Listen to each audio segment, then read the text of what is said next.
Hi, welcome along to Barbecue Life UK, where today we're asking, can you make a burger bun out of this?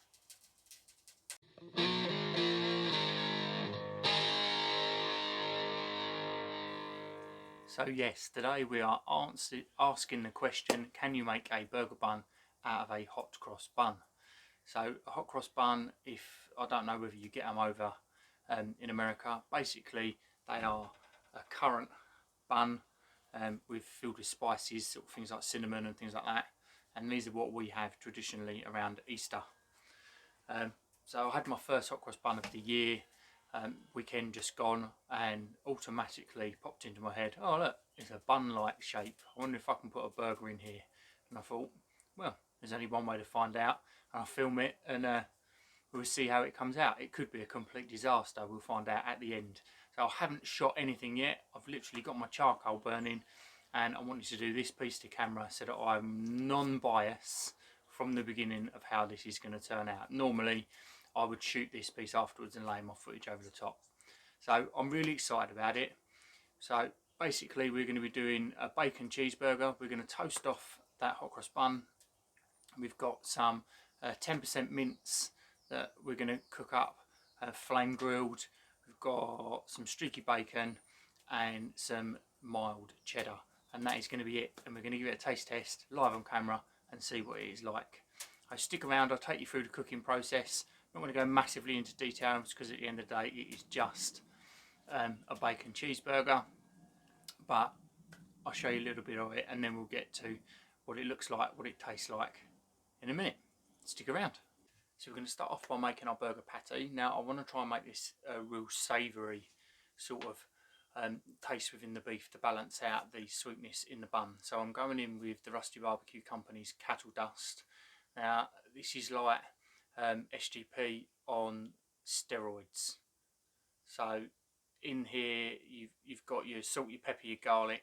It's got a lot of herbs and things in there as well, and it's got coffee in there, which doesn't come through as an overpowering coffee flavour, but it does work very, very well with the meat. So we're going to put that onto our mince and then we're going to start forming our burger patty.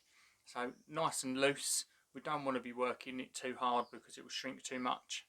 I want it quite thin, but not too thin. It's probably about a centimetre thick, and just make sure we tuck the edges in so that we're not going to lose any pieces of meat out the edges. And then that is all we're going to do for our seasoning. So we need to get our Weber kettle lit. So I've already got the charcoal burning, as I told you before. So we're going to get that into 2 charcoal baskets in the centre of the kettle. Split the charcoal evenly. Then we get our grill grate in the top, and on top of our grill grate on one side I've got what I bought as a half moon deflector for the Aldi Kamado, but it works really well as just a little griddle space if you're just doing a couple of bits of bacon or an egg or things like that. Anything that you don't want to be going directly onto your grill grates, so it gives you an indirect direct cook, if you get what I mean. So we pop that on there, and that's where we're going to cook our bacon. So we'll put, once it's come up to temperature, so we're going to close the lid for a few minutes, let things stabilise, let that steel come up to a nice hot temperature for cooking the bacon on. So once we're there, so that was about our temperature gauge on the kettle was sitting about 180, just for reference, but we're not going to be cooking with the lid shut today. So that's just sort of our ambient temperature of letting things come up, let the kettle absorb the heat to begin with. So we'll open the lid back up and we're going on with our bacon on that half moon deflector straight away. It's got a nice sizzle, so we know that that was nice and hot. And then we're going to get our burger patty direct cooking on the charcoal basket on the other side.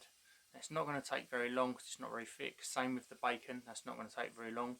So after maybe 2.5–3 minutes, I would say it's time to flip our bacon, and then maybe a minute after that is when we're going to flip our burger over, and you can see we've got a nice bit of colour on the bottom of there, nice sear from that direct heat there, and toasting our buns.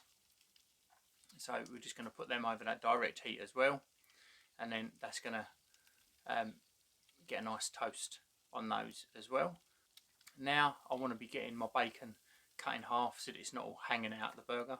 So I thought this was going to be really easy. I've got a nice sharp edge on that spatula, and I'll just pop it on, give it a little wiggle, and it'll cut through.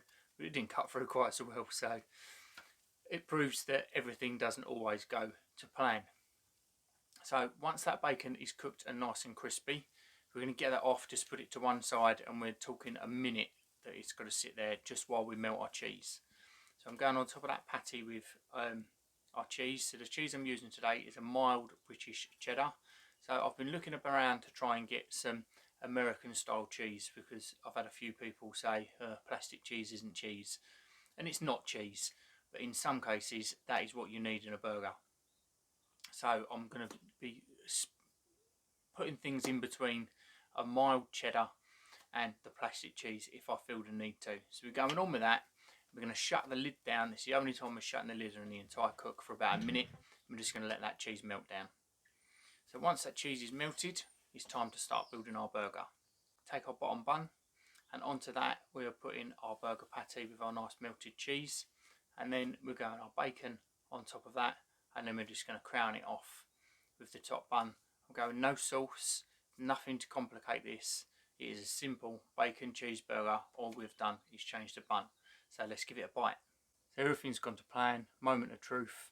Is this fruity, spicy currant bun gonna make a good burger bun? It took on a toast from the barbecue really well. I'm quite impressed with that. So it's strange. It's not unpleasant, but it's strange. The first thing that hit me was the cinnamon sort of spices in the bun.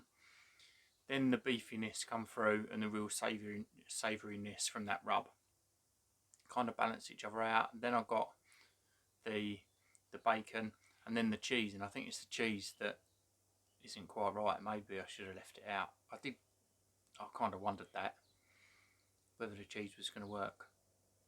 I'll give it another bite. The second bite is definitely better than the first. I think that's because you know what to expect a bit more. Would I do it again? I'm not sure. Do I think you should give it a go? Definitely. If you've got one left over and you've got a bit of mince about, smash it together. Leave me a comment and let me know whether you were going to give it a try. So I've gone in, I've finished the whole thing. Mrs. had a bite, daughter's had a bite, and we've all decided actually we do really like it. My daughter's first bite, she was like, wow, that's really good. The missus was a bit like me to begin with. It's a bit strange, but we've decided that we really like it.